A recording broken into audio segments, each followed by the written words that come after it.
Sering itu kalau kemana-mana tuh sesimpel ditanya mbaknya nih WNI atau WNA gitu. Kayak sesimpel itu. Pergi kadang-kadang ke money changer yang diminta bukan KTP tapi kitas. Ini pentingnya penulisan ulang sejarah tuh melibatkan sipil ya. Betul. Mau cepat lihat ini. Penulisan ulang sejarah, iya jangan mereka aja yang bikin ya. Termasuk teman-teman dari teman-teman dari Tionghoa. Karena itu memang terlewat dari naskah besar perjuangan bangsa Indonesia gitu kan, bahwa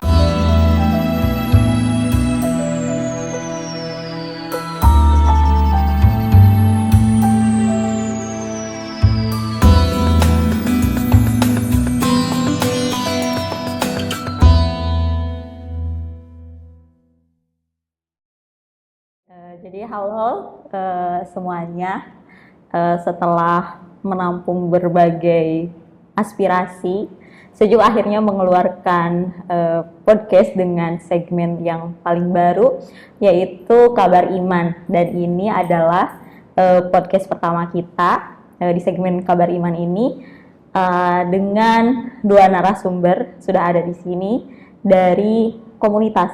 Dari komunitas sih di Indonesia. Di sini udah ada Kirtan dan Prem. Nama lengkapnya mungkin nanti kenalin ya. Aku takutnya salah bicara. Di sini juga ada Mas Tauik, teman dari Sejuk juga. Mungkin Prem dan Kirtan bisa kenalan sedikit.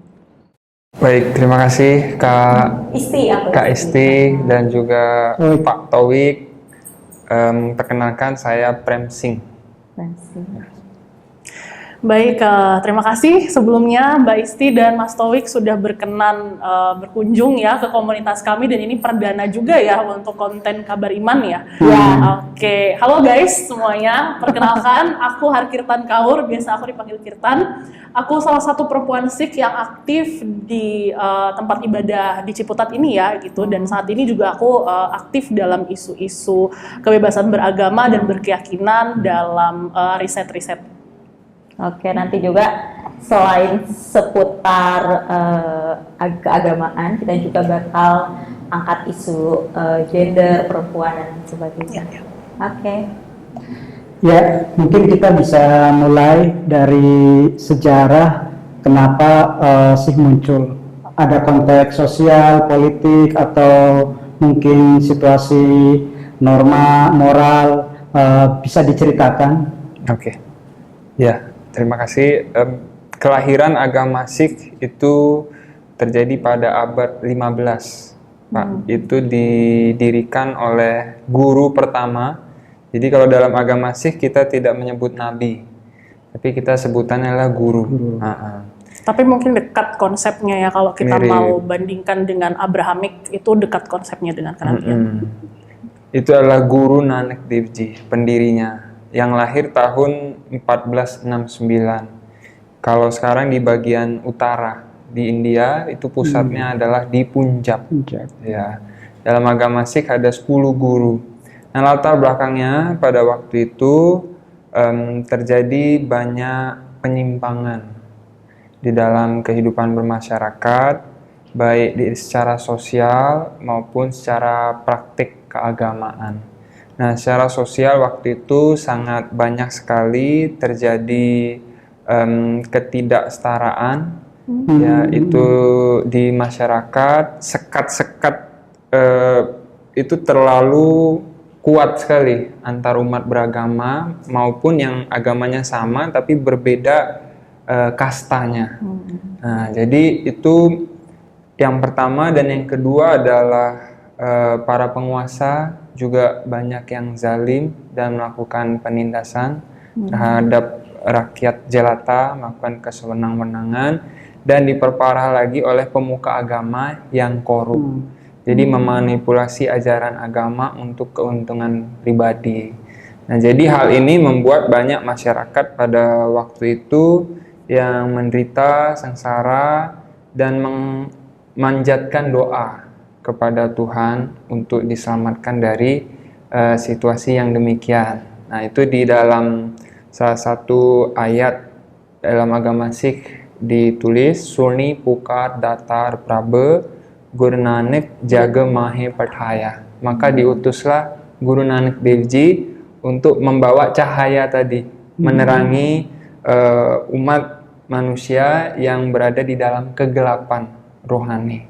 Jadi pada dasarnya yang diajarkan Guru Nanak Dev Ji itu adalah ketuhanan, kemanusiaan, cinta kasih, kesetaraan, persaudaraan. Dan kemanapun Guru Nanak Dev Ji pergi, itu pesan yang disampaikan. Jadi bukan Guruji pergi ke sana kemudian ayo masuk ke Sikh aja, tinggalin agama. Enggak, tetap patuh dengan agamanya sendiri, taati dalam agamanya sendiri, tapi jangan melupakan alasannya kita tuh beragama untuk apa. Tujuan agama itu sebenarnya untuk apa. Kira-kira mungkin gitu kalau dari saya. Ya, ini ya, jadi memang bukan dari sini sebenarnya kita bisa lihat juga bahwa memang agama Sikh ini ajarannya itu tidak didakwahkan secara luas ya. Ini kalau kita mau ngomong soal agama gitu ya. Jadi memang tidak ada pernah sejarahnya seseorang, entah itu guru kita, entah itu pendahulu-pendahulu kita, itu memang dalam tanda kutip menyebarkan agama gitu, karena memang sebenarnya yang disebarkan atau yang dibawakan oleh Guru Nanak itu sifatnya universal. Siapapun siapapun dari latar belakang apapun bisa ngikutin gitu. Karena pada saat itu kan sebenarnya tujuannya mengembalikan lagi nih korup, orang-orang yang sudah korup gitu ya, individu-individu yang korup, cara-cara sistem-sistem yang korup itu dikembalikan lagi dan mengembalikan juga pemahaman-pemahaman pada saat itu bahwa spiritualitas itu lekat dengan ritual gitu. Padahal kan spiritualitas kalau kita mau lihat secara helikopter view itu kan lebih dari sekedar ritualistik. Nah, itu yang mencoba dibawa oleh Guru Nanak untuk disampaikan. Mengembalikan kemanusiaannya Ya. itu. Oke. Itu di Punjab ya? Iya, betul. Agama Sikh lahir, termasuk Guru Nanak itu juga lahir di Punjab gitu ya, di wilayah Punjab ya. Sekarang wilayah Punjabnya sudah menjadi bagian dari Pakistan kalau tempat lahir Guru Nanak gitu. Tapi memang Sikh sebagai ajaran Sikhisme itu memang lahir di antara dua kebudayaan yang cukup besar yang masif pada saat itu ya, yaitu Islam dan Hinduisme. Oke. Gitu. Mas sekarang kan udah pemeluknya udah di berbagai negara di dunia gitu. Kalau pertama kali masuknya ke Indonesia itu kapan gitu dan bagaimana gitu? Mungkin ada sejarahnya. Ke Indonesia itu diperkirakan dari berbagai tulisan yang ada di akhir abad ke-19. Jadi 1880-an gitu. 4 abad setelah Guru Nanak. Betul. Jadi diperkirakan tahun 1880 atau 90-an itu kalau di Sumatera adalah di Aceh dulu awalnya. Sebelum kemudian berkembang lebih pesatnya itu di Medan. Di Medan. Nah, jadi di Aceh itu ada juga jemaat di sini yang dulu lahir di Aceh menyampaikan di sana itu ada gurdwara dulu. Gurdwara pertama itu diyakini di sana di Aceh. Tapi gurdwara itu udah nggak aktif lagi. Nah, kemudian pindah ke Medan. Di Medan itu gurdwara pertama sekitar tahun 1912. Gurdwara. Nama rumah ibadah. Ini gurdwara kita sebutnya Sikh Temple. Oke. Kalau di Jakarta itu pertama tahun 1925 yang di Tanjung Priuk gitu. Ya. Kalau populasi di seluruh dunia itu berapa, dan kalau di Indonesianya berapa persen dari seluruh umat Sikh? Populasi Sikh secara dunia itu diperkirakan 25 sampai 30 juta. Jadi adalah agama terbesar kelima di dunia. Nah, tapi di Indonesia juga populasinya sangat sedikit. Populasi Sikh itu di Indonesia diperkirakan 10 sampai 15 ribu saja. Nah, bahkan di India sendiri Sikh itu juga minoritas, tidak sampai 2%. Tapi partisipasinya itu sangat besar. Misalnya saat kemerdekaan India, walaupun populasinya tidak sampai 2%, tapi kontribusinya itu sampai ada yang dipenjara, yang digantung hidup, itu lebih dari 70%. Kalau 15.000 atau 10.000 di Indonesia itu kapasitas Gurdwara yang ada, apakah itu representatif atau sebenarnya kalau di Indonesia masih perlu perjuangan untuk ada Gurdwara yang Kalau yang saya lihat jumlah yang ada itu sudah cukup. Saat ini di Indonesia ada 13 Gurdwara. Di Jakarta dan di Bogor itu jumlahnya ada 4. Di Medan dan sekitarnya ada 7. Kemudian di Palembang ada 1, di Surabaya ada 1. Ya, jadi jumlahnya sih sepertinya masih mencukupi. Kecuali memang ada acara-acara besar di satu Gurdwara, memang terkadang umatnya yang datang sangat banyak. Nah itu di saat-saat seperti itu kapasitasnya itu mungkin kurang. Tapi untuk acara-acara seperti ini masih memadai. Masih belum ini ya, kita masih belum lihat urgensi untuk mendirikan rumah ibadah yang baru, karena memang yang sudah berdiri itu memang ada di tempat-tempat yang memang diaspora Sikhnya cukup masif gitu. Seperti di sini di Ciputat gitu ya, untuk teman-teman yang wilayah Jakarta Selatan, Tangerang dan sekitarnya, lalu yang di Pasar Baru untuk di wilayah-wilayah pusat, di Tanjung Priok untuk di wilayah utara gitu. Boleh balik lagi, alasan kenapa memilih umat Sikh datang ke Indonesia itu pada saat itu apa?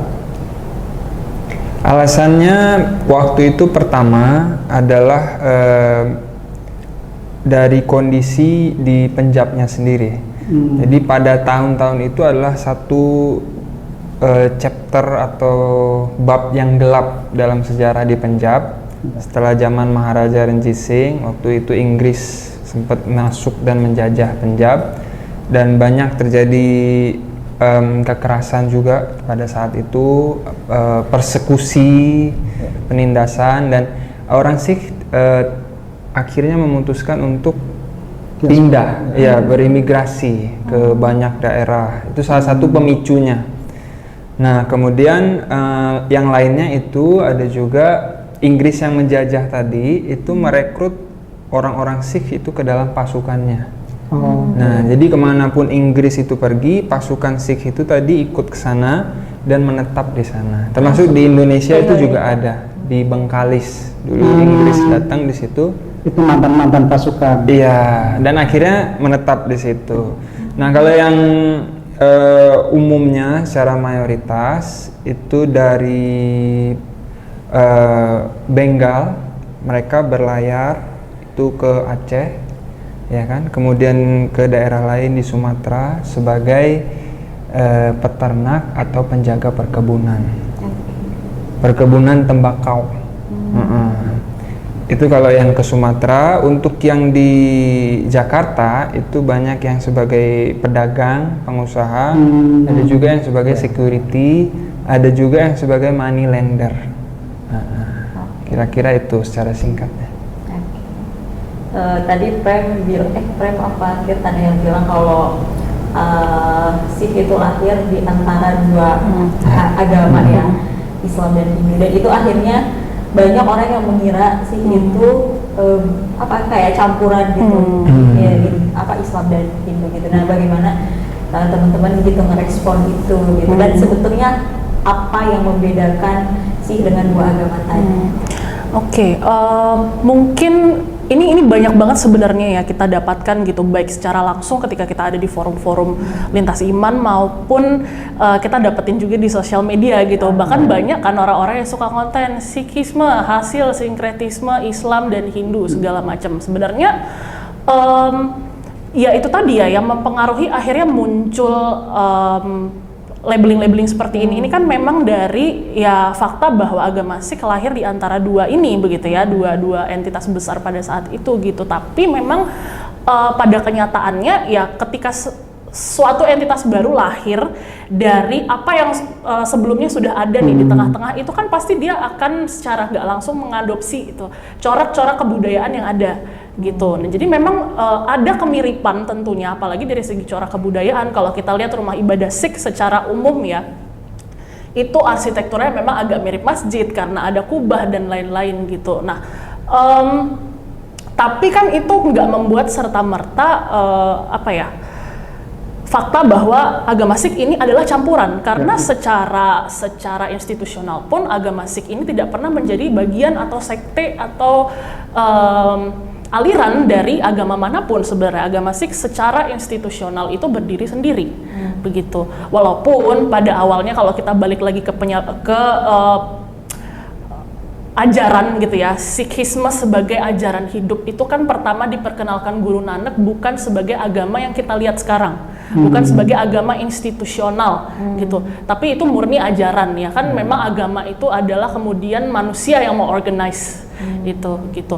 Nah, dari dogma-dogma keagamaan sendiri aja udah berbeda sebenarnya antara Sikh dengan Islam dan dengan Hindu, begitu ya. Dimana ya yang paling nyata kita bisa lihat Sikhisme adalah agama monoteisme, gitu ya. Ini mungkin agak sedikit membedakan dari agama atau kepercayaan-kepercayaan dharmik yang lain mungkin, gitu ya. Dimana kami berdoa atau menyembah satu entitas yang sebenarnya wujudnya tidak bisa digambarkan, gitu ya. Lalu kemudian untuk perbedaan dengan Islam atau agama Abrahamik, tentunya agama Sikh itu tidak ada atau tidak meyakini adanya hierarki kenabian, gitu ya. Memang ada kemiripan konsep di situ antara konsep kenabian dengan konsep guru ya.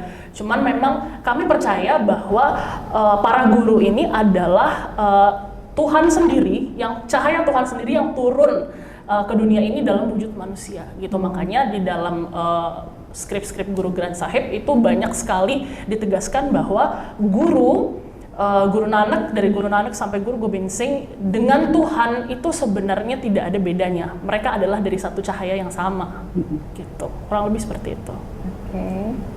Kalau ajarannya di masing-masing agama kan biasanya mencakup antara unsur-unsur ketuhanan dan unsur-unsur kemanusiaan. Dengan kedatangan Sikh yang lebih kini ketimbang Hindu, ketimbang Islam, apakah punya corak lain? Misalnya dari 10 guru itu, kemudian sampai kemudian guru terakhir itu lebih ke corak apa yang bisa dijelaskan dari agama Sikh ketimbang sebelumnya Islam ataupun Hindu? Kalau yang saya pahami itu di dalam agama Sikh mengenai Tuhan itu bukanlah satu objek pemujaan. Tapi Tuhan itu dengannya kita mau menjalin satu koneksi, merasakan kehadirannya di dalam diri kita sendiri. Tidak terlalu jauh gitu. Nggak jauh. Di dalam setiap makhluk ciptaannya. Makanya tadi kan kita setara. Karena di dalam setiap ciptaan makhluk itu bersemayam cahaya Tuhan yang sama. Seperti itu. Jadi Tuhan itu untuk menemui Tuhan itu kita tidak pergi ke tempat tertentu, karena Tuhan nggak ada di tempat tertentu, tapi di semua tempat, gitu. Jadi makanya dalam praktik ajaran Sikhisme sendiri pun kita tidak meyakini adanya ritual, semacam ritual yatra ya, atau kunjungan ke situs-situs. Pada praktiknya itu ada, tetapi memang itu tidak menjadi sebuah kewajiban bagi mereka-mereka yang mau bertemu Tuhan, ya, dalam tanda kutip. Jadi transendensi dan imanensi itu kayak menyatu gitu ya. Jadi kalau kan tadi itu ya, kenapa saya bertanya itu, ada agama yang lebih mengedepankan atau mengidentikan hal-hal yang sangat ilahiyah gitu ya. Tapi ada yang mencoba untuk menyatukannya, di mana kehidupan sehari-hari itu bagian dari praktek-praktek keagamaan juga. Mungkin yang berikutnya yang ingin bisa dieksplor adalah, karena biasanya kan kalau di Indonesia itu kenapa bisa diakui sebagai agama, salah satunya juga selain Nabi, selain guru-guru tadi, juga ada kitab suci gitu. Boleh dijelaskan kitab suci Sikh itu namanya apa, dan itu dikodifikasi dari mana, kenapa kemudian sekarang wujudnya seperti yang nanti bisa dijelaskan sebagai Granth Sahib itu. Nah, ini mungkin disclaimer dulu ya, dan ini mungkin merupakan kritik juga sebenarnya gitu, bahwa konsep agama, konsep kepercayaan yang saat ini berkembang di antara kita gitu ya, di negara ini gitu, ya harus ada ini, harus ada itu, harus ada pendeta, harus ada kitab suci. Ini kan sebenarnya juga bagian dari kalau menurut saya ini juga pembatasan sebenarnya daripada kebebasan beragama, berkeyakinan, berkepercayaan itu sendiri, karena apa yang kemudian dijadikan standar untuk melihat apakah itu sebuah agama yang layak untuk diakui resmi atau diakui adalah syarat-syarat tadi, yang sebenarnya syarat itu juga berkiblat pada agama Abrahamik. Nah, jadi agama-agama yang dharmik ini disuruh semacam dipaksa untuk memfit in ke standar-standar itu gitu. Nah, ini sebenarnya sebuah kritik juga ya, di mana sebenarnya keunikan dari agama Sikh sendiri, kami sebagai umat Sikh itu nggak boleh sebenarnya mengimani Guru Granth Sahib sebagai hanya kitab suci saja, karena Guru Granth Sahib itu adalah guru ke-11 atau guru yang hidup. Makanya ada perlakuan-perlakuan khusus yang kami lakukan setiap harinya ya, on daily basis di rumah-rumah ibadah atau di rumah-rumah yang memang punya Guru Granth Sahib. Mungkin bisa dielaborasi, Prem? Betul. Terkait kitab suci ya, tadi istilahnya dari Mas Taufiq. Kita menganggapnya itu guru. Jadi kita menyebutnya Guru Granth Sahib. Itu kalau yang dalam versi cetak modern sekarang terdiri dari 1430 angge kita sebutnya. Angge itu artinya bagian tubuh. Anggota tubuh. Nah, cuman itu kayak apa? Paragraf atau bait? Itu halaman. Tapi kita nggak boleh nyebut halaman. Sama kayak tadi kitab suci sebenarnya. Kita bukan kitab suci ya. Cuma guru. Susah kan kalau menjelaskan gitu. Jadi terdiri dari 1430 angge, itu ditulis oleh 6 guru, 15 peget. Peget ini adalah para pemuja hamba Tuhan yang latar belakangnya itu beragam. Jadi ada yang dari Sufi, ada yang dari Hindu, ada yang pekerjaannya juga ada yang seorang raja, ada yang seorang tukang pangkas, ada yang tukang potong daging, tukang sol sepatu. Cuman mereka ini yang melakukan pekerjaannya sehari-hari, menjalankan semuanya kehidupan duniawi, tapi di satu sisi juga memiliki pencerahan rohani dan spiritualitas yang tinggi. Nah, mereka menuliskan sabda-sabda, ayat-ayat yang sejalan dengan ajaran Guru Nanak Dev Ji. Jadi maka dari itu dimasukkanlah tulisan mereka itu ke dalam Guru Granth Sahib Ji. Jadi maka dari itu Guru Granth Sahib Ji disebut juga jagat guru. Guru untuk semua dunia. Karena ajarannya tadi dari yang pertama bersifat universal, kemudian kontribusinya dari sosok-sosok yang berbagai macam latar belakang. Nah, jadi sehingga orang dari latar belakang non-Sikh juga, secara agama dia bukan Sikh, itu banyak yang tetap mempelajari Guru Granth Sahib untuk memperdalam lagi nilai-nilai rohani atau spiritualitas. Dan kita selalu membuka ruang itu gitu. Jadi tidak ada sebenarnya pembatasan untuk siapapun yang memang mau mendalami, mempelajari. Tapi kita tidak mengencourage orang untuk secara institusional menjadi seorang Sikh gitu. Boleh cerita, Tirtan kan sering mengembangkan, sering mungkin ini kalau salah dikoreksi ya. Boleh. Karena tadi misalnya kayak berapa halaman di Sikh beda gitu, terus soal Nabi, soal kitab suci juga penyebutannya beda. Nah, tembang-tembang yang dilantunkan oleh umat Sikh itu tujuannya apa? Apakah karena untuk menghafal atau memang itu sesuatu yang sudah diaturkan dari guru-guru sebelumnya harus ditembangkan gitu? Oke, jadi memang untuk penembangan sendiri itu tradisinya sudah dimulai sejak awal Guru Nanak membawakan ajaran itu gitu ya. Jadi kata-kata atau wahyu, kata-kata suci firman Tuhan yang didapatkan oleh Guru Nanak itu kemudian beliau tembangkan terlebih dahulu gitu. Jadi dipercaya bahwa beliau itu dulu pergi ya melakukan semacam perjalanan gitu, di mana beliau mencoba untuk membawa pesan-pesan humanisme tersebut gitu, pesan-pesan kemanusiaan, pesan-pesan cinta kasih, tapi beliau nggak pergi sendiri gitu. Beliau ditemani juga oleh sahabat beliau yang nanti ketika setelah beliau menerima pewahyuan itu, beliau akan menembangkan pewahyuan tersebut, dan kemudian temannya ini nanti akan mengiringi dengan alat musik gitu ya. Jadi memang tradisi itu sudah ada sejak dulu gitu, karena memang dipercaya bahwa kita ini manusia ini kan makhluk estetik juga ya, lebih gampang untuk menerima sesuatu itu biasanya memang dengan seni gitu. Kalau kita lihat juga bagaimana Islam masuk ke Indonesia itu kan melalui karya-karya seni juga kan, ada pewayangan dan lain-lain gitu ya. Jadi agak mirip seperti itu gitu. Jadi memang itu diyakini lebih mudah diterima oleh akal manusia sebenarnya. Gitu. Itu menarik sih, karena Prem kan sering mengiringi juga kan. Kalau di Islam di beberapa keyakinan, apalagi perempuan itu nggak boleh nabang, ya, terus menggunakan alat musik juga gitu.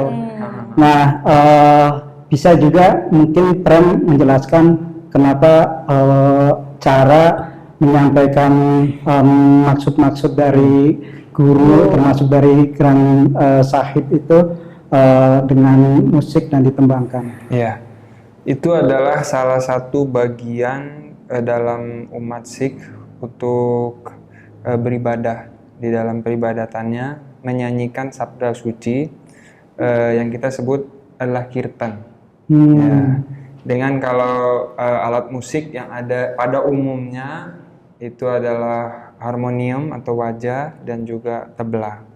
Akan tetapi yang menjadi poin itu bukan alat musiknya, akan tetapi itu adalah makna di balik sabda yang dinyanyikan itu.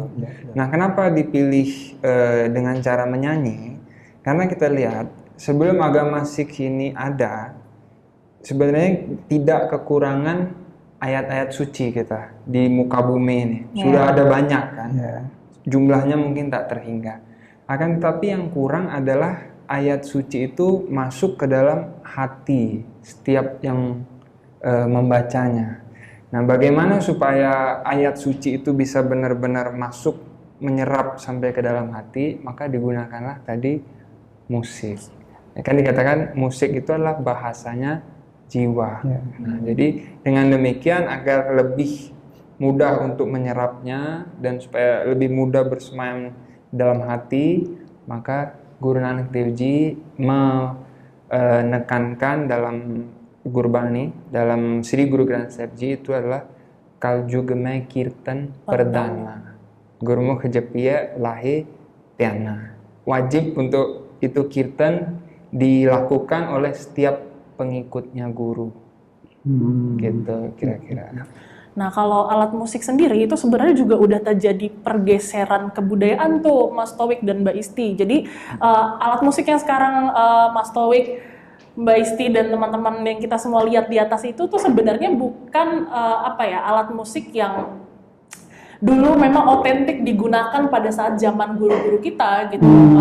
Ini harmonium ini mulai digunakan itu setelah penjajahan Inggris di India waktu itu. Nah, mereka bawa harmonium ya, mereka bawa piano, itu kan mirip piano ya. Nah, dan itu mulai kemudian diintegrasikan ke dalam peribadatan Sikh begitu. Nah, dulunya di zaman-zaman para guru kita itu sebenarnya metode untuk menyanyikan kirtan itu punya alat musik sendiri gitu. Ada alat musik kayak rebab. Nah, itu kalau sitar? Ya, sitar termasuk. Banyak memang alat-alat musik petik di zaman itu gitu. Nah, sebenarnya kalau kita mau merujuk juga pada Guru Granth Sahib, semua nyanyian-nyanyian spiritual itu punya musik atau style atau nadanya masing-masing. Namanya raga atau rag. Nah, itu setiap firman itu sudah tertulis tuh di paling atas, raganya apa, itu tuh menentukan dia akan dinyanyikan seperti apa dan pada saat kapan. gitu. Nah, cuman memang dalam perjalanannya kalau untuk konteks kita sendiri di Asia, terutama di Indonesia, sebenarnya sangat sulit menjumpai orang-orang yang memang punya keahlian dalam menyanyikan kirtan sesuai dengan raga. Oleh karena itu, akhirnya supaya lebih gampang juga untuk prakteknya gitu ya, dan kita ajarkan ke teman-teman yang memang masih anak-anak. Jadi kita coba gunakan nada yang lebih gampang untuk dipelajari dan diikuti gitu. Yang penting firmannya sampai ya, Betul. alat musiknya apapun bisa fleksibel. Betul. Terkait tadi ya, kita udah menyinggung kalau banyak aturan-aturan di Indonesia yang diskriminatif, terutama terhadap agama-agama yang non-Abrahamik gitu. Ini masuk ke apa ya, sih dan situasi di Indonesia. Karena bagaimana sih apa ya, apakah melakukan negosiasi atau berusaha menyesuaikan dengan situasi-situasi di Indonesia yang terus berubah juga. Mungkin bisa diceritakan dengan Orde Lama, kemudian ada aturan-aturan juga di Orde Baru seperti itu. Kalau kita lihat di zaman Orde Baru ya, itu kan memang kemudian ideologinya itu lebih nasionalis ya. Kemudian juga bersamaan dengan itu kan muncul pembatasan-pembatasan tuh ya, pembatasan-pembatasan terutama dalam hal keyakinan gitu, di mana akhirnya hanya ada 6 yang diakui agama resmi ya, walaupun saya udah buang itu istilah jauh-jauh gitu, resmi dan nggak resmi, dan agama yang dalam tanda kutip tidak termasuk dari 6 itu akhirnya harus memilih gitu ya. Ini semacam ada keterpaksaan juga secara struktural sebenarnya gitu, dimana memang ya pada akhirnya metode-metode yang digunakan oleh orang-orang di komunitas, orang-orang terdahulu kita mungkin cenderung, kalau menurut pandangan saya ya, cenderung lebih adaptif dibanding dengan konfrontatif pada saat itu gitu ya, dimana akhirnya memutuskan untuk secara administratif masuk ke dalam agama Hindu gitu. Nah ini kalau saya lihat juga sebenarnya ada tendensi untuk lebih merasa aman gitu ya, untuk jauh dari stigma, diskriminasi, bahkan kriminalisasi gitu. Akhirnya ya oke lah, kita mencoba untuk berdamai dengan keadaan, walaupun sebenarnya kenyataannya problematik karena cara teologis sudah berbeda gitu kan. Ini salah satu juga yang akhirnya kemudian jadi akar dari kesalahpahaman publik tentang agama Sikh gitu. Termasuk juga dulu ketika saya berkuliah pun guru mata kuliah agama saya pada saat itu pun mengungkapkan hal yang sama gitu loh, bahwa Sikh kan kamu bagian dari Hindu kan gitu. Jadi ya akhirnya orang-orang Sikh berusaha untuk lebih blend in gitu. Termasuk nanti mungkin kita akan bahas juga soal ya bagaimana akhirnya orang Sikh harus fit in gitu ya di lingkungan gitu yang berhubungan dengan nanti tampilan atau atribut keagamaan. Keren. Balik lagi ke sejarah yang di Orde Lama ya, karena kan Soekarno itu kan cenderung curiga dengan yang asing, sementara postur terus fisik dari teman-teman Sikh itu kan sangat India, dan India identik dengan penjajahan Inggris gitu. Makanya kalau Soekarno itu kan tegas kan, Amerika kita setrika, Inggris kita linggis gitu. Nah di tahun 53-an itu kan sudah mulai tuh upaya-upaya untuk dalam tanda kutip itu menertibkan agama-agama. Sampai kemudian tahun 65 yang PNPS itu ya udah ditetapkan hanya 5 gitu, yang lain mungkin boleh gitu, tapi dengan pembatasan-pembatasan. Secara politik untuk negosiasi teman-teman Sikh, komunitas Sikh pada awal-awal kemerdekaan yang sangat nasionalis itu, yang curiga dengan yang asing-asing, seperti apa biar survive pada saat itu?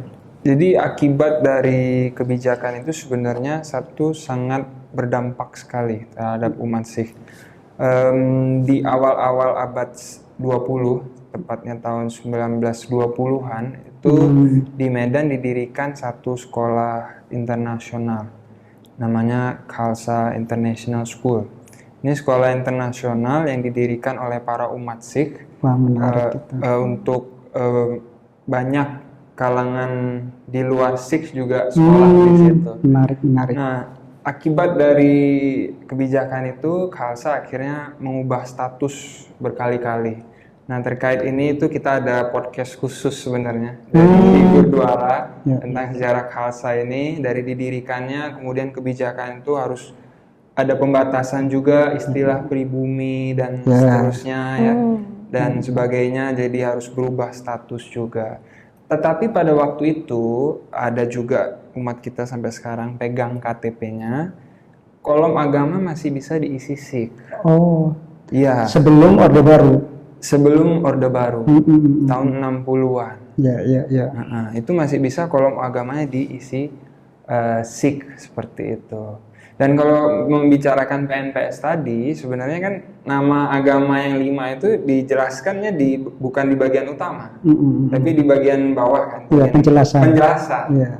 Ya, gitu. Jadi berikutnya terus kita tadi seperti yang dijelaskan oleh Kirtan harus memilih, maka dipilihlah Hindu tadi karena memang walaupun berbeda tapi ada beberapa yang kemiripan, dan terima kasih juga untuk para pemuka-pemuka agama Hindu, PHDI, Dirjen Bimas Hindu yang selama keterbatasan kita ini nggak dilayani oleh negara masih mau melayani kita gitu. Banyak sekali yang secara administrasi kita perlukan dan mereka bantu. Misalnya Giani dari India itu perlu surat, nah itu mereka yang memberikan sponsor dan seterusnya. Dan kita tetap terus berusaha, ya mungkin kita juga tahu bagaimana minimalnya ini supaya kita di KTP agamanya bisa Sikh gitu ya ditulisnya. Itu aja loh, kan dibilang kalau nanti ada agama baru, ada libur nasional, nggak usah. Ada dirjen agama baru, nggak usah dulu. Ya kan, itu belakangan lah. Yang penting agama Sikh dulu gitu. Itu sih, Mas Taufik. Ada yang mau ditambahkan, terutama kalau kita melihat sejarah Indonesia ini kan yang dianggap tadi itu ya pribumi dan non pribumi itu kan diskriminasinya kerasa sekali. Misalnya Tionghoa itu kan sampai harus balik ke Fuji, harus balik ke ke Cina Daratan karena kebijakan-kebijakan yang sangat diskriminatif. Misalnya tahun 59 itu semua usaha dagang sampai di tingkat desa itu nggak boleh pedagang asing. Sementara tadi cerita di Jakarta terutama umat Sikh itu adalah pedagang gitu. Sementara sampai di tingkat desa nggak boleh ada pedagang asing. Ada nggak sejarah kemudian umat Sikh juga mengalami hal yang sama seperti Tionghoa harus balik ke Punjab atau memang harus adaptasi di sini? Setahu yang saya disampaikan oleh Sikh yang lebih sepuh ya, sangat sedikit sekali waktu itu yang kembali ke Punjab. Jadi kebanyakan memang semuanya tetap di sini menghadapi situasi itu. Adaptif ya. Iya, adaptif, tarik ulur ya. Ya, bahkan yang face-nya India, yang Muslim pun mereka kan mengalami hal yang sama. Mereka harus bersembunyi, usahanya juga nggak seperti sebebas yang disebut sebagai pribumi. Betul. Nah itu kemudian juga untuk di ini ya kalau di selain KTP penempatan kolom agama itu di nama biasanya juga ada perubahan tuh untuk upaya sebagai upaya adaptif tadi ya. Jadi banyak dari angkatan-angkatan orang tua kita atau kakek nenek kita dulu yang akhirnya punya nama lain untuk dicantumkan di KTP atau di kartu identitas lah. Oke. Sama ya berarti ya seperti Tionghoa juga gitu. Pada saat itu cara bernegosiasi dengan pemerintahnya seperti apa? Apakah ada tokoh yang karena ikut berjuang dengan apa namanya praktek apa ya revolusi Indonesia itu kemudian bisa bernegosiasi yang bisa melindungi atau membuat umat Sikh di Indonesia itu tetap bertahan. Sepanjang yang kami ketahui terkait usaha-usaha pada masa itu secara resmi ya, itu tidak terdokumentasi dengan jelas usaha-usaha itu yang ada. Akan tetapi sebenarnya pemerintah itu sudah tahu mengenai agama Sikh ini, dan salah satu pelari yaitu Gurnam Singh itu adalah salah satu pelari kesayangan Presiden Soekarno pada waktu itu. Nah, jadi Membawa nama Indonesia. Di kancah internasional, sampai ke Asian Games dan yang lainnya yang bertingkat internasional. Ada lagi nggak cerita-cerita seperti itu? Kalau yang sekarang kan kenalnya HS Dillon gitu. Kalau yang dulu itu selain pelari itu ada cerita kontribusi pada masanya di dari dunia olahraga sebenarnya banyak, tidak hanya pelari tapi ada tolak peluru juga. Dan dari dunia kedokteran itu ada siapa nama dokternya? Ahli forensik. Itu dia ahli forensik di zaman Presiden Soeharto sampai dengan tahun 2000-an itu sampai mendapatkan penghargaan karena banyak membantu memecahkan kasus-kasus yang ditangani oleh polisi dari Sumatera Utara. Namanya saya lupa, tapi cukup terkenal beliau itu, ahli forensik. Harus banyak sih sebenarnya cerita-cerita seperti itu, karena biasanya praktek atau pendiskriminasian itu karena masyarakat tidak tahu bahwa Sikh juga bagian dari Indonesia dan kontribusi yang sama juga. Termasuk veteran juga. Jadi ada juga umat Sikh yang pada waktu itu gugur ketika melawan penjajahan. Nah, kan tetapi memang sayangnya ini tidak didokumentasikan atau dituliskan dalam satu buku atau artikel gitu, sehingga bisa dipelajari. Hanya diceritakan secara turun-temurun saja. Dan hanya terbatas di pemeluk agama sih keluar. Ini sih yang penting buat masyarakat di Indonesia, publik di Indonesia, betapa sebenarnya baik Sikh atau teman-teman Tionghoa yang mereka juga ikut berjuang ya pada saat itu jadi veteran, tapi karena tebalnya rasa benci, tidak kenal, itu yang mungkin perlu kita sama-sama sampaikan ke publik bahwa sebagai warga negara Indonesia dari masa revolusi sampai masa sekarang digital itu sama-sama berkontribusi. Ini pentingnya penulisan ulang sejarah tuh melibatkan sipil ya. Betul. Mau cepat lihat ini. Betul, penulisan ulang sejarah. Jangan mereka aja yang bikin ya. Termasuk teman-teman dari Sikh, teman-teman dari Tionghoa. Karena itu memang terlewat dari naskah besar perjuangan bangsa Indonesia gitu kan, bahwa ya kita benar-benar diverse, itu bisa dilihat dari situ, yang memperjuangkan negara ini menjadi utuh itu juga diverse loh. Setuju. Akibat dari pembatasan kebijakan negara, belum lagi aturan-aturan yang dibuat itu ada pengaruh nggak ke, belum lagi narasi-narasi petinggi ya yang seringkali anti asing dan lain sebagainya. Itu ngaruh nggak ke kehidupan teman-teman pemeluk agama Sikh? Apakah di lingkungan itu mengalami stigma atau diskriminasi? Kan mereka kadang ngelihat pemimpinnya gimana gitu ya. Jelas, itu stigma, labeling, diskriminasi itu pasti masih terjadi pada praktiknya. Ini aku cerita konteks sekarang ya, berarti ya. Boleh. Dari yang paling sederhana dulu mungkin ya.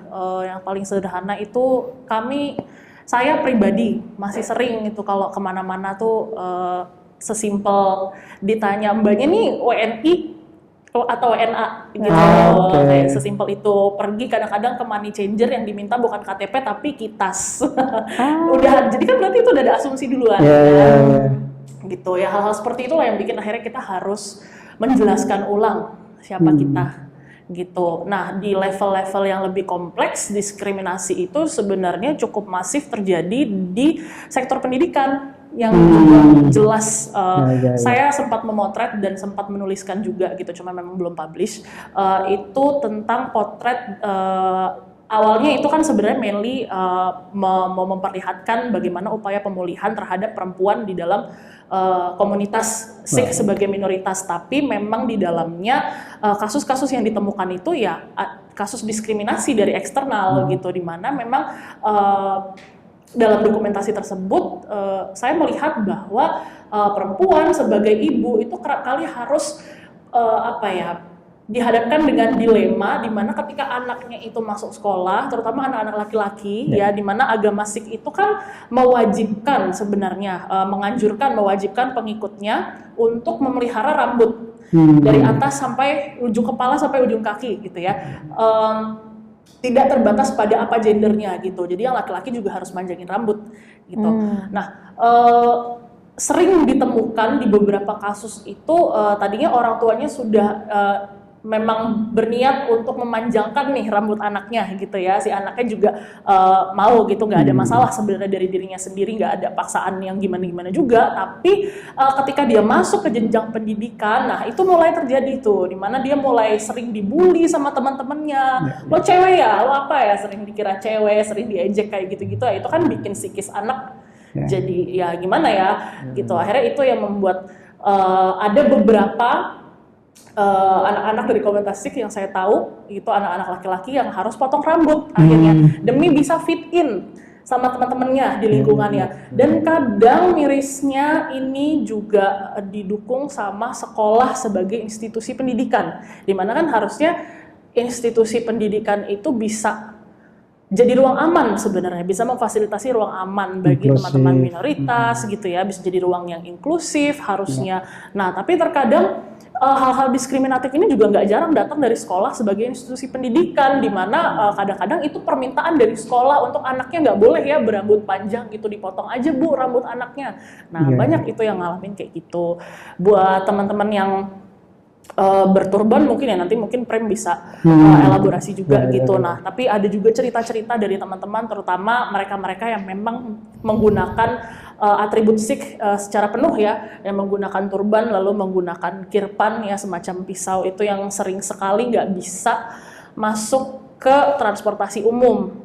Contohnya MRT, karena ada metal detektor kan, mereka harus disuruh untuk melepas itu gitu. Padahal kan atribut seperti ini sebenarnya kita mengusahakan supaya itu nggak dilepas gitu.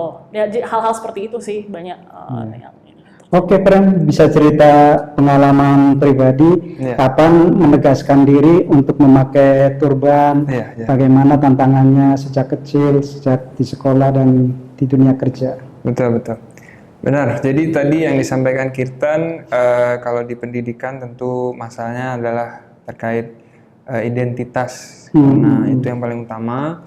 Ya, jadi akhirnya kita, kalau kebetulan karena saya udah tahan untuk diejek-ejekin seperti yang disampaikan tadi, jadi sampai sekarang masih bisa menjaga. Sejak usia berapa? Saya dari lahir itu sempat potong sekali aja rambut. Setelah itu tidak potong lagi. Dan turban ini kita sebutnya adalah the star, ya, bahasa Inggrisnya turban atau mungkin bahasa Indonesianya sorban. Ini tuh wajib sebenarnya karena merupakan identitas bagi seorang Sikh. Nah, kaitannya dengan karena Sikh ini yang tidak memperoleh rekognisi, dampaknya misalnya ketika seorang Sikh itu menggunakan motor ya, itu dia akan tetap ditilang kalau ada polisi. Padahal di negara-negara lain, misalnya di Malaysia, Australia, gitu-gitu, ini udah ada dispensasi dari pemerintah. Bagian dari pengakuannya tadi, gitu.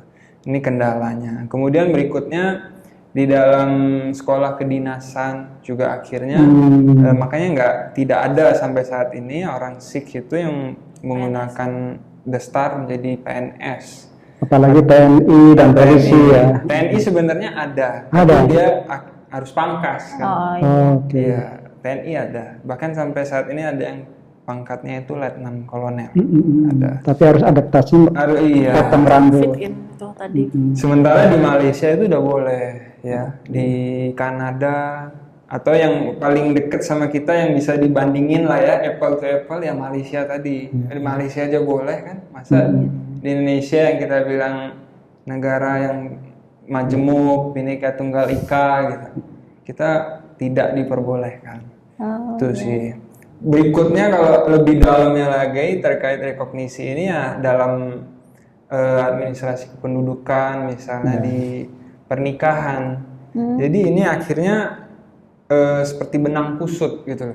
Dari Gurdwara mengeluarkan akta pernikahan, surat keterangan nikah ya, surat nikah itu kemudian dibawa ke PHDI. PHDI mengeluarkan surat lagi bahwa pernikahan itu dilakukan berdasarkan agama Hindu. Nah, ada yang suratnya begitu, ada yang menambahkan lagi agama Hindu Sikh. Kan jadi lebih rancu ya. Nah, terus dibawa ke Dukcapil, dicatatkan nanti ditulisnya kan Hindu gitu. Jadi banyak sekali masalah terkait rekognisi ini, tidak hanya dari penampilan tapi sampai juga ke administrasi. Paspor Trump dengan turban juga. Betul. Boleh berarti di Indonesia. Iya, saya pakai. Tapi banyak teman-teman yang ketika mau foto itu dia disuruh lepas. Oh. Gitu. Jadi akhirnya mereka meminta bantuan kita untuk mengirimkan foto paspor yang Pakai turban. menggunakan turban. Nah, ini kan bisa gitu. Kenapa nggak bisa? Jago-jago nego ya. Jago-jago nego. KTP juga sering sekali kejadiannya. Bahkan yang kemarin itu ada kejadian tahun lalu ini. Kita seperti biasa udah jelaskan, kalau yang lain kan itu mau menerima. Akhirnya ya udah silakan dipakai. Mungkin fotonya itu ya yang biasa dari sini, jadi sekarang dari sini, ya disesuaikan lah gitu. Ini Jakarta atau Medan? Di Jakarta. Di Jakarta. Nah, kemudian dikatakan, Pak, ini nggak bisa karena ada sistem baru gitu. Ada sistem baru, jadi tidak bisa. Dia akhirnya sempat dengan nada tinggi juga menyampaikan itu. Tidak boleh. Terus waktu itu yang menjadi Menko PMK, Pak Muhajir Effendi. Kebetulan kita dekat dengan beliau, kita mengirimi pesan beliau sore ini, besoknya beliau mengutus stafnya, dan besoknya lagi bisa fotonya dengan menggunakan turban. Jadi ini hanya perlu dibuat saya kira satu semacam aturan ya, supaya khususnya yang menggunakan dastar atau turban ini tidak diminta untuk copot saat pengambilan foto, entah itu KTP, SIM, paspor atau apapun lah gitu. Gara-gara di pemerintahan nggak ada masih yang jadi PNS. Nah, itu kebijakannya betul. Benar. Kalau itu kan sebenarnya ini ya ironis kalau kita lihat ya, kelihatannya keren kan, orang saya telepon menteri, menterinya datang nih, tapi kan itu sebenarnya ironis. Kalau kita lihat gitu loh, berarti berarti ada siapa pembedaan yang gitu. punya koneksi, dia yang bisa difasilitasi. Ya harusnya kan nggak begitu. Ini sih sebenarnya ke teman-teman di Indonesia soal turban yang adalah kewajiban. Dan sebenarnya kenapa saya pakai penutup kepala ini bukan untuk gaya-gayaan, tapi kami sedang melakukan wawancara ini, ngobrol-ngobrol ini di Gurdwara, di tempat ibadahnya umat Sikh, yang mewajibkan siapapun yang masuk ke Gurdwara harus menggunakan penutup kepala. Kalau perempuan ditutup dengan kerudung, jilbab. Nah, yang laki-laki juga sama. Kira-kira itu penjelasan kenapa pada episode sekarang saya pakai penutup kepala. Iya. Oke. Tadi kan terkait pendidikan ya. Karena di KTP agama Hindu, kemudian otomatis di kakak juga ya ngaruh ya. Itu teman-teman anak-anak sekolah gitu itu belajarnya gimana? Kan ada pelajaran agama tuh di Indonesia. Kemudian harus dapat nilai gitu. Betul. Itu gimana? Pasti ada diskriminasi juga itu. Sudah pasti tidak difasilitasi negara ya kalau di sekolah negeri gitu kan. Nah, kalau pengalaman saya pribadi karena memang saya di swasta, jadi ya mau tidak mau mengikuti ajaran agama yang memang dianut di sekolah tersebut, tapi tidak melepaskan kemungkinan juga saya untuk tetap dibimbing secara keagamaan di tempat ibadah saya gitu ya. Nah, tapi untuk teman-teman yang bersekolah di sekolah negeri, ya itu terpaksa harus minta nilai ke tempat ibadah biasanya ke sini gitu. Karena nggak difasilitasi udah pasti. Jangankan agama Sikh gitu ya, yang dari 6 itu aja belum tentu semuanya difasilitasi gitu. Jadi kemarin memang ada pengalaman kami saya dan tim itu turun ke daerah memang untuk memantau.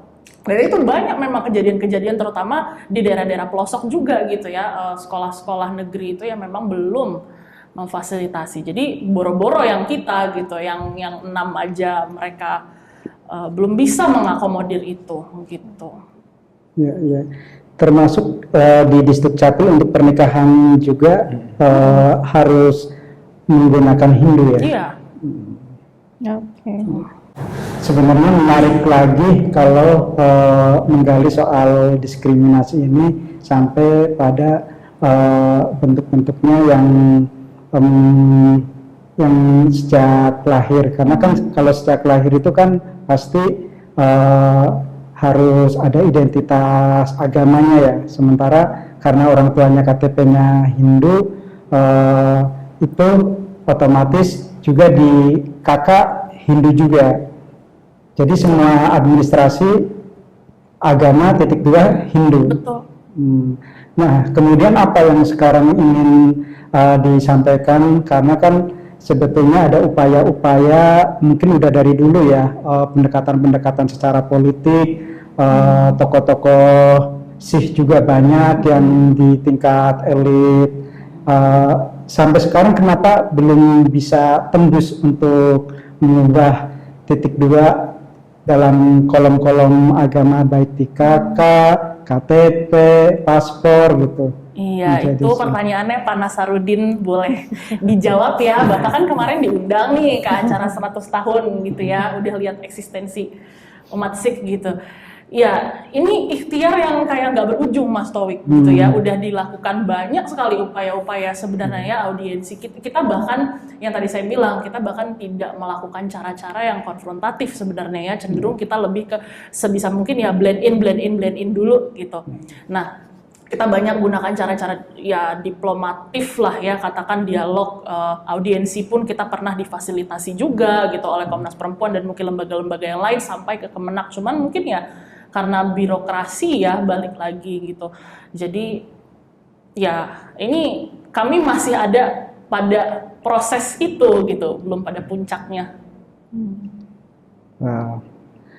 Ada ini pengalaman terakhir, karena Pren kan sepertinya punya diplomasi dengan menteri-menteri dan sebagainya. Ada masa depan yang lebih cerah nggak dari tahun-tahun atau periode-periode kepemimpinan sebelumnya buat Sikh?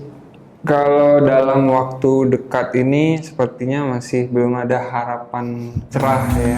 Karena untuk kita lihat teman-teman penghayat kepercayaan aja yang sebenarnya mereka itu sudah secara sahkan boleh ya, itu masih menemui banyak hambatan juga. Sisdiknas aja masih Ya.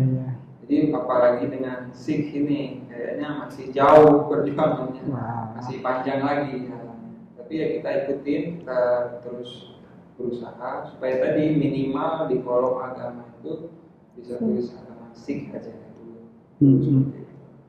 Atau minimal nggak usah lah ditulis ada identitas agama di KTP. Nah, kenapa sih? Solusinya. Ya, Solusi lainnya. itu lebih baik lagi.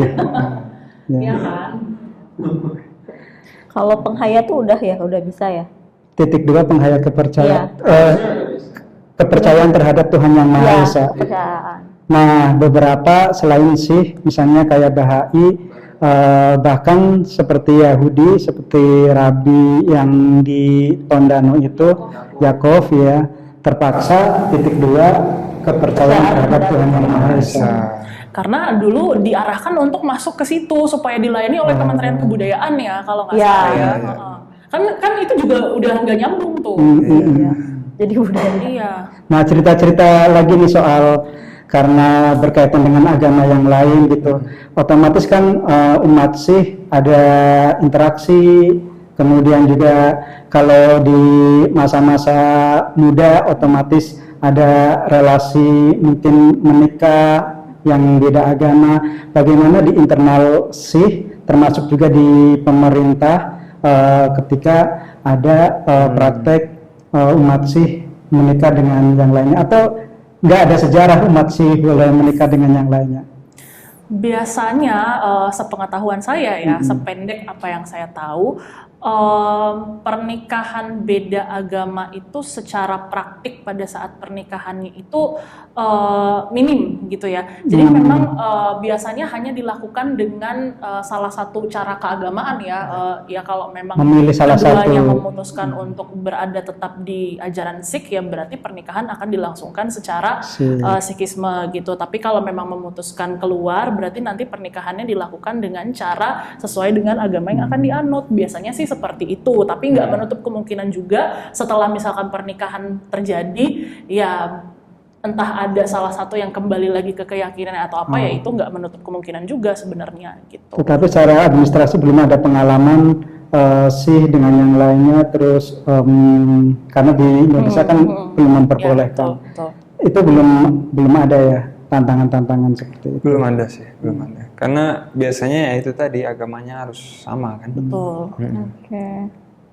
Kalau di internal Sikhnya gimana? Karena kan Pren sebagai tokoh agama di Sikh, kami menyebutnya apa? Kalau di Islam kan ada kiai, ustadz gitu. Prem aja udah. Prem. Enggak, kalau misalnya yang pengikut agama Sikh memanggil yang menjadi guru, yang menjadi pengajar gitu. Kalau di Gurudwara misalnya kita itu punya Gyani biasa. Gyani panggilannya. Tapi sebenarnya Gyani itu bukan satu gelar ya, tapi merupakan apa namanya? Orang yang diperbantukan sebenarnya untuk membantu mengorganisir Gurdwara terutama ya, karena kan tadi seperti yang disampaikan di awal, Guru Granth Sahib itu karena kita anggap sebagai guru dan raja yang bertahta, maka ada perlakuan-perlakuan khusus yang harus dilakukan. Nah, maka dari itu harus ada yang standby nih setiap harinya untuk melakukan pembukaan dan itu namanya penutupan. Kiani. Itu namanya Kiani. Sebagai Kiani, Pren sendiri memandang pernikahan beda agama seperti apa? Apakah itu dianjurkan atau sebaiknya enggak diisi? Jadi pertama ada Sri Guru Granth Sahib. Kedua, kita di dalam agama Sikh itu yang tadi ya udah jadi institusi agama, ada peraturannya yang dibilang Sikh Rayat Maryada. Nah, kalau di dalam peraturan itu dikatakan belum boleh atau Ananda Karaj, pernikahannya itu ya dalam agama Sikh kita sebut Ananda Karaj, dilakukan oleh seorang wanita Sikh dengan seorang pria Sikh gitu. Tapi Sikh Rayat Maryada itu bersifat bisa di amandemen atau diubah. Karena buatan manusia. Buatan manusia. Bukan buatan guru. Sementara di Guru Granth Sahib itu nggak ada mengurusi peraturan seperti itu. Betul. Sampaikanlah cinta kasih yang tulus, yang murni seperti itu.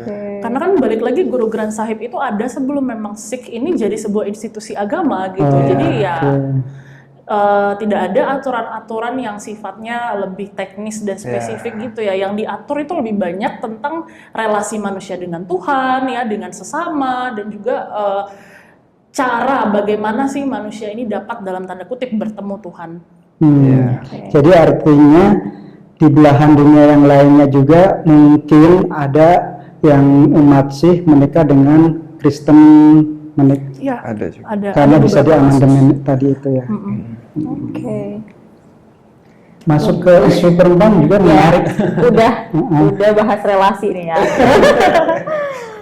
Terkait terutama di sini ada Tirta juga ya sebagai perempuan sih, boleh disampaikan mungkin perasaanmu sebagai perempuan yang multi minoritas ya, secara agama, kemudian etnis dan gender dan lain sebagainya. Mungkin kamu boleh cerita. Iya, ini pengalaman yang kayak roller coaster ya, serunya banyak ya, tapi sedih-sedihnya juga ada gitu. Ya apa ya, tantangannya udah pasti besar gitu ya, karena kalau kita lihat dari kacamata inklusi sosial, udah jadi perempuan, jadi lagi bagian dari minoritas agama, minoritas etnis ya kan. Nah ini udah triple rentan ya, vulnerable gitu. Jadi itu semakin menambah invisibilitas bagi perempuan Sikh gitu.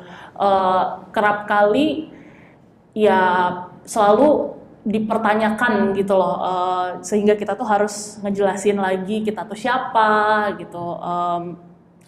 Lo tuh agamanya apa sih? Kayak gimana sih Sikh itu apa gitu loh. Sampai kadang tuh capek gitu. Lu Google aja deh udah.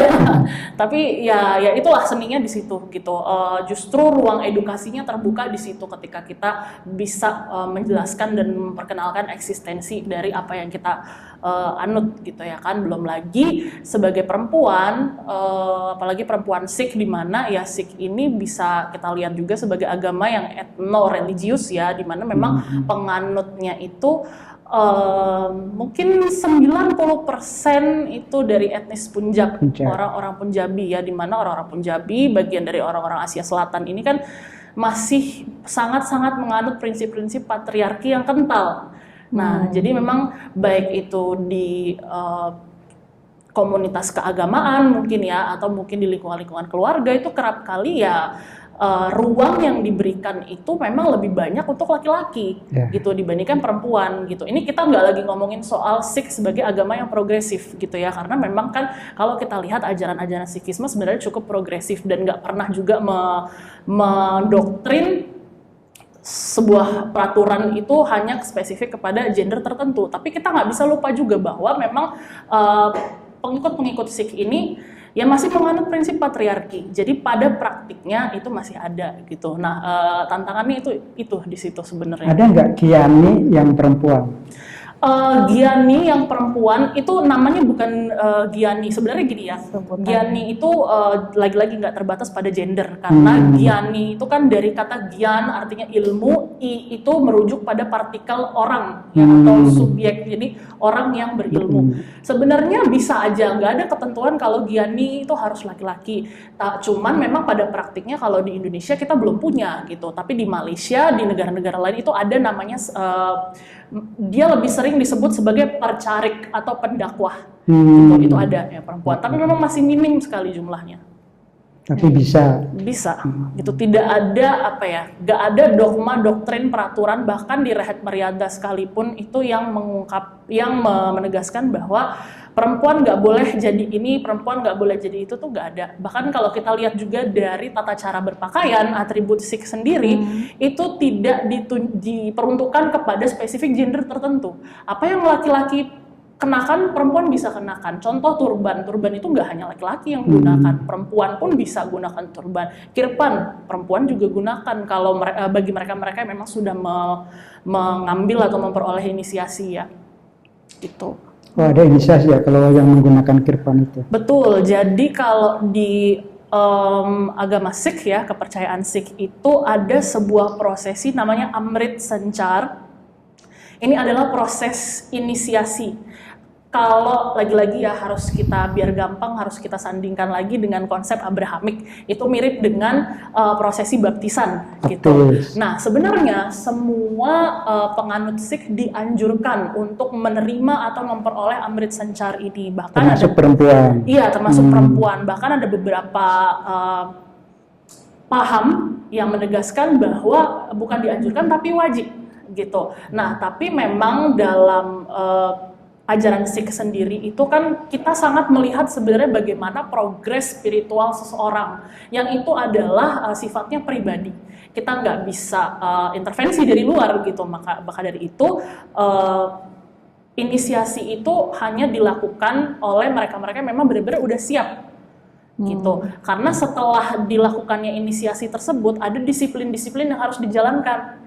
Gitu, contohnya harus bangun pagi sebelum matahari terbit, mandi, baca doa pagi, lalu kemudian menggunakan atribut-atribut ya seperti penutup kepala, kirpan, sisir kecil di kepala, lalu celana di bagian dalam, lalu nggak boleh ngerokok, nggak boleh konsumsi alkohol, hal-hal seperti itu gitu. Jadi memang setelah inisiasi ada disiplin yang harus dijalankan. Nah itu semua peraturan-peraturannya itu sifatnya universal gitu, nggak menitik beratkan pada gender tertentu. Jadi aturan itu berlaku untuk semuanya. Orang yang sudah diinisiasi itu, semuanya harus seperti itu. Oke. Ada nggak dari ajaran Sikh atau yang guru ya, guru-guru turunkan itu yang Sikh kan hadir untuk memberantas kasta, sekat-sekat, dan mau tidak mau laki-laki dan perempuan itu dibedakan gitu kala itu. Apakah ada gitu ajaran yang secara khusus menyentuh untuk menyetarakan jenis gender ini gitu? Oke. Itu ajaran itu bisa kita lihat dari yang paling basic, paling awal ada di Guru Granth Sahib yang setiap hari orang Sikh pasti baca, itu adalah Ek Oankar. Yang pertama, artinya Tuhan hanya satu, atau itu menggambarkan keesaan Tuhan. Gitu, dimana sebenarnya itu sudah di level awal sudah menunjukkan kesetaraan gitu ya kepada seluruh umat manusia sebenarnya gitu, bahwa memang nggak ada Tuhan yang ini, nggak ada Tuhan yang itu, Tuhan lo begini, Tuhan lo begitu, nggak ada. Tuhan itu ya sebenarnya satu gitu. Nah kemudian lanjut lagi di satu prinsip juga yang paling mendasar yang juga selalu kita baca setiap doa itu adalah Sarbat Da Pala, di mana Sarbat Da Pala itu artinya kebaikan untuk semua makhluk, bukan hanya manusia, bukan hanya gender tertentu, bahkan bukan hanya manusia, tetapi untuk semua makhluk. Kita meminta kepada Yang Maha Kuasa untuk memberikan kebaikan kepada semua makhluk itu, gitu. Lalu kemudian kalau kita lebih spesifik lagi ya ke kesetaraan gender, itu secara spesifik ditulis dalam namanya Asadivar. Itu kita baca setiap hari Minggu pagi, biasa kalau di rumah ibadah tadi pagi pun kita lantunkan. Itu ada firman yang mengatakan bahwa So kyo manda akhia jit jammaherajan. Kenapa kamu mengatakan atau menyatakan bahwa perempuan itu buruk, padahal dari perempuanlah lahir pemimpin-pemimpin dunia, gitu kan. Pada saat itu memang perempuan itu jelek sekali dipandangnya, sangat-sangat sebelah mata, gitu kan. Nah, itu yang spesifik, dan itu yang bisa digunakan sebenarnya untuk argumentasi daripada ini ya, untuk mendukung narasi kesetaraan gender gitu. Nah, selain itu kita bisa lihat juga di zaman para guru, pada praktik di zaman itu perempuan itu juga menjadi pemimpin. Salah satunya adalah namanya tokoh yang cukup terkenal itu Mata Khiwiji. Beliau ini adalah istri dari Guru Angad Dev Ji, guru kedua umat Sikh, di mana pada saat itu beliau dimandatkan untuk memimpin umat, memimpin komunitas pada saat Guru Angad Dev Ji sedang bertugas dan harus meninggalkan area tersebut, gitu. Yang kedua, yang paling juga terkenal itu sering sekali kita emphasize, kita ceritain ke teman-teman, ke anak-anak, terutama itu ada namanya Mai Pago. Beliau juga seorang perempuan yang mana beliau yang turun langsung ke medan perang pada saat itu untuk melawan musuh, melawan pasukan Mughal pada saat itu. Nah, itu menunjukkan bahwa perempuan pun sebenarnya bisa melindungi dirinya sendiri gitu. Jadi perempuan bukan hanya semata-mata objek yang harus dilindungi gitu, tapi ketika dia memutuskan untuk mengangkat senjata dan melindungi dirinya, dia bisa lakukan itu. Gitu. Sejauh ini Rem atau Kirtan, apakah ada cerita ajaran digunakan sebagai apa ya, untuk memperbolehkan melakukan kekerasan, khususnya terhadap perempuan. Sebenarnya ajarannya bagus, tetapi mungkin apakah itu ditafsirkan berbeda gitu? Apakah itu pernah terjadi atau sejauh ini ya karena budaya patriarki aja gitu? Coba Prem mungkin.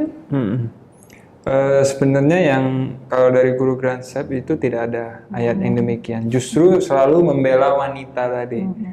Di bagian yang sama yang tadi dikutip oleh Kirtan itu dijelaskan juga waktu itu kan para wanita itu dianggap oleh oknum-oknum pemuka agama tadi najis. Karena siklus yang tiap bulan terjadi kan. Menstruasi. Nah itu yang dibilang jadi najis. Nah di situ justru dibilang juru sirnawarni awe warowar juthe jutha mukhawase. Yang najis itu bukan itu, yang najis itu adalah pikiran kita yang nggak baik, itu yang najis. Keburukan kita, pikiran jahat kita itu yang najis. Juru sirnawarni awe warowar juthe jutha mukhawase. Itu hui kuar. Suci ena akhia. Jadi tadi kan kenajisan, karena ada konsep kesucian. Suci ehna akhir. Jadi kesucian itu bukan dari badan Bahan je benda tohe suci seinanka jinman wasyas. Kesucian itu ada di dalam pikiran.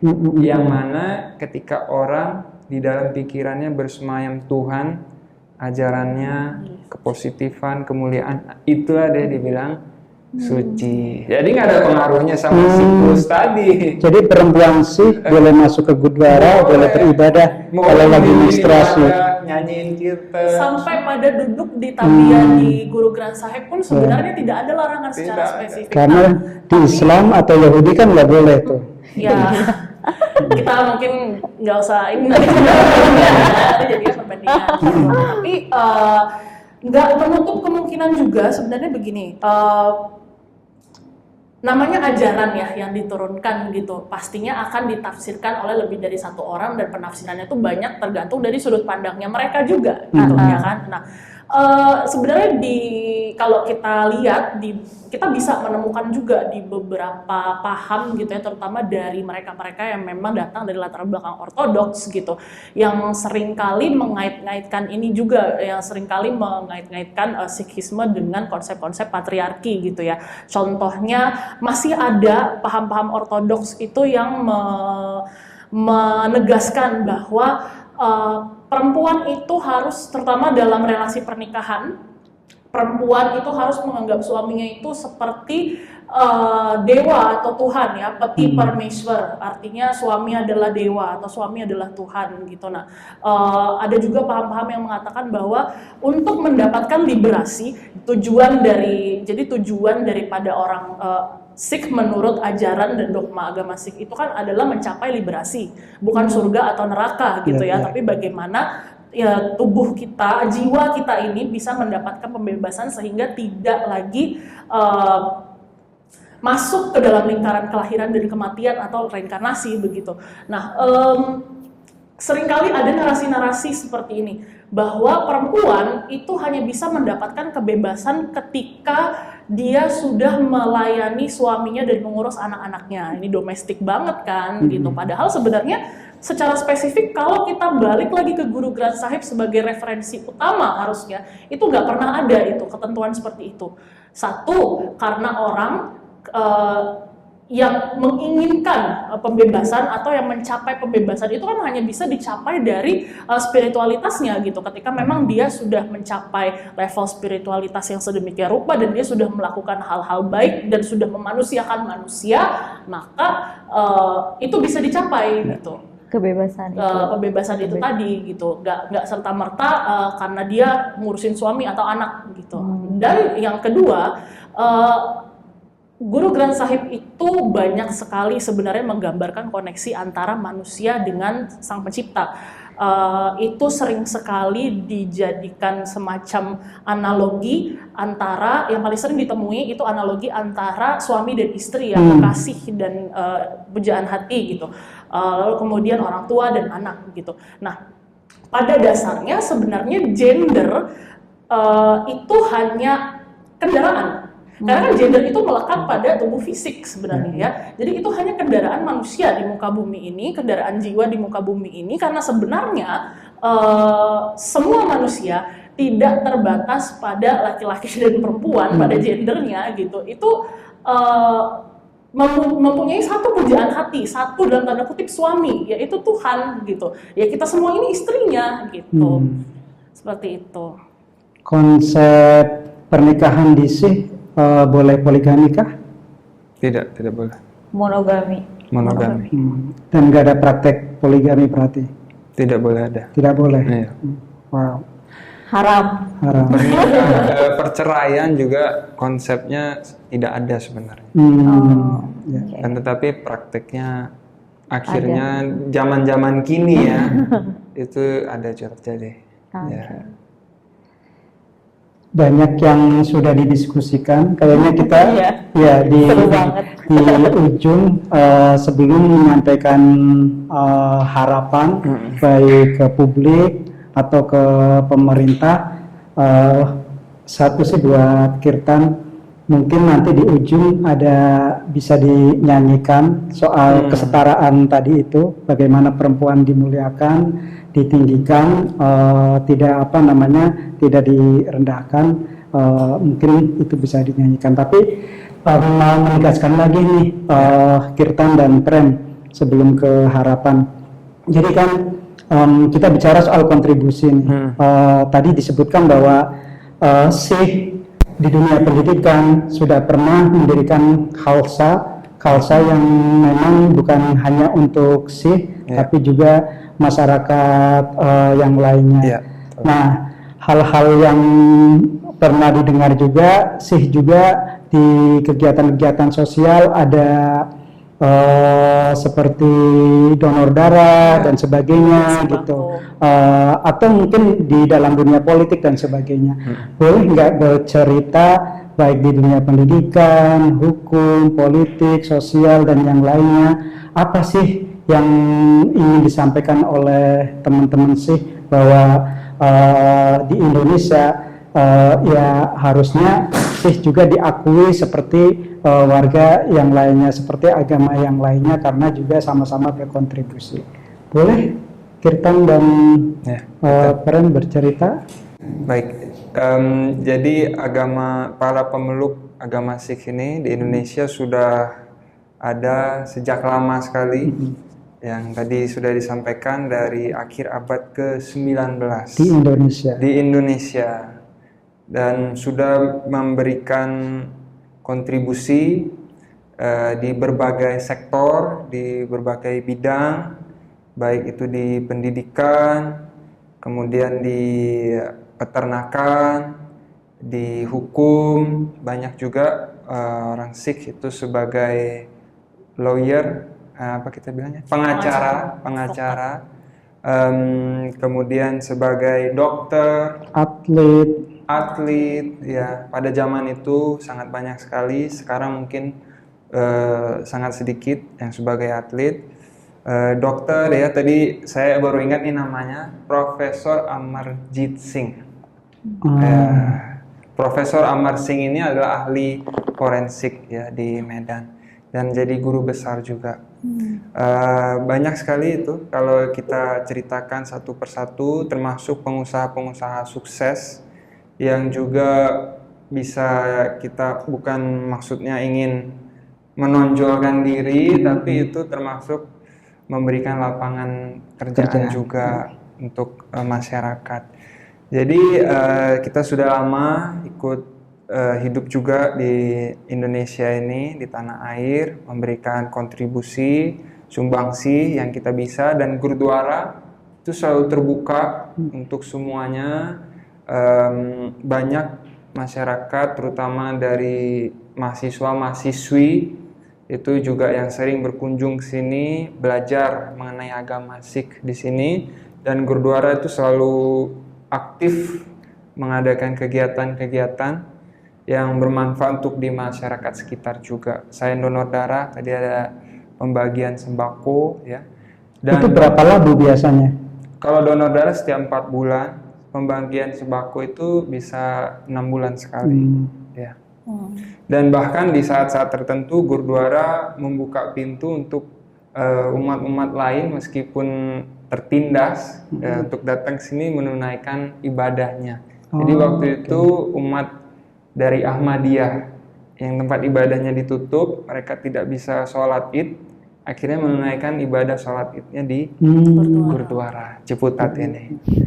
Jadi harapannya itu ya ke depannya kita tetap terus meneruskan kontribusi-kontribusi baik untuk Indonesia, untuk masyarakat Indonesia, dan di samping itu juga agar ada perhatian dari pemerintah memberikan rekognisi terkait yang tadi sudah kita bahas, itu bisa diberikan, dan juga masyarakat senantiasa hidup di dalam toleransi, kita saling menghargai, saling menghormati satu dengan yang lainnya. Seperti itu. Ya, sebenarnya kalau kita ngelihat sumbangsi ya, itu tadi yang disebutin mulai dari pendirian sekolah, itu yang menurut saya paling nyata sebenarnya untuk penguatan di akar rumput ya di masyarakat sipil gitu. Lalu kemudian kegiatan-kegiatan kemanusiaan yang lain, contohnya pembagian sembako, pembagian lengger atau makan, biasanya makan siang atau ini. Dan kita tuh sebenarnya komunitas Sikh di Indonesia ini punya organisasi sayap kemanusiaan namanya Sikh Sewak Indonesia. Nah, mereka ini sering sekali menjadi garda terdepan ketika ada beberapa kali bencana alam ya. Contohnya waktu itu di Palu kalau nggak salah mereka pernah turun. Likuifasi. Iya, betul. Nah, jadi memang giat-giat kemanusiaan ini sudah mendarah daging gitu, dan ini menjadi perwujudan sebenarnya dari konsep kemanusiaan yang diajarkan oleh agama Sikh sendiri gitu, konsep-konsep kesetaraan yang mana sebenarnya ini tidak bertentangan, bahkan sejalan dengan semangat Bhinneka Tunggal Ika, semangat Pancasila gitu. Nah, jadi memang pada kenyataannya tidak mudah dan pastinya butuh banyak sekali effort ke depannya untuk memperjuangkan gitu ya pengakuan eksistensi dari komunitas Sikh. Gak hanya saya berbicara saat ini sebenarnya gak hanya untuk komunitas Sikh aja, tapi kita juga melihat penderitaan dari teman-teman dari kelompok marginal lainnya, teman-teman Bahai, teman-teman JAI yang juga sama-sama berjuang gitu. Jadi memang perlu ada upaya pentahelix, nggak hanya dari kita, dari kelompok minoritas, tapi juga dari lembaga-lembaga masyarakat sipil yang sebenarnya saya ingin berterima kasih sekali kepada lembaga-lembaga yang memang selama ini sudah memfasilitasi, menciptakan ruang-ruang perjumpaan, ruang-ruang dialog, bahkan sampai kepada level pusat gitu ya. Harapannya sebenarnya pemerintah bisa melihat gitu ya ke lapangan gitu bahwa diversitas di Indonesia ini lebih dari sekedar 6 agama gitu, lebih daripada agama-agama resmi dan tidak resmi itu gitu. Bahkan ini sudah ada sejak sebelum zaman kemerdekaan, sejak era kolonial ini sudah tumbuh di antara kita gitu. Jadi harapannya pemerintah juga bersama gitu ya, bersama kita gitu untuk melakukan upaya-upaya dalam merekognisi dan membuat ruang-ruang inklusif bagi teman-teman dari komunitas-komunitas marginal, dalam hal ini juga komunitas minoritas agama. Oke. Gitu. Aku cukup. Yang terakhir tadi. Terakhir, mungkin penutupan dulu. Menyanyikan. Ditutup sama. Oke. Oke, thank you banget Prem dan Kirtan atas sharingnya. Banyak banget hal-hal yang meskipun pernah kesini, tapi banyak banget hal. Ini kedua kalinya. Banyak banget yang kita dapetin, dan semoga perjuangan umat Sikh juga menjadi perjuangan kita semua untuk bisa mendapatkan identitas sendiri dan pengakuan dari negara. Oke. Sebelum ditutup, mari kita dengerin dulu. Apa namanya? Shabad Kirtan. Shabad Kirtan. Oke. Waheguru ਜੀ ਕਾ ਖਾਲਸਾ ਵਾਹਿਗੁਰੂ ਜੀ ਕੀ ਫਤਿਹ। सो क्यों मरदा आखिए जित जम्मै राजान सो क्यों मरदा आखिए जित जम्मै राजान जित जम्मै राजान। वाहिगुरु जी का खालसा, वाहिगुरु जी की फतेह। Artinya adalah, mengapa kalian berkata bahwa perempuan itu buruk, padahal dari perempuanlah lahir pemimpin-pemimpin dunia ini.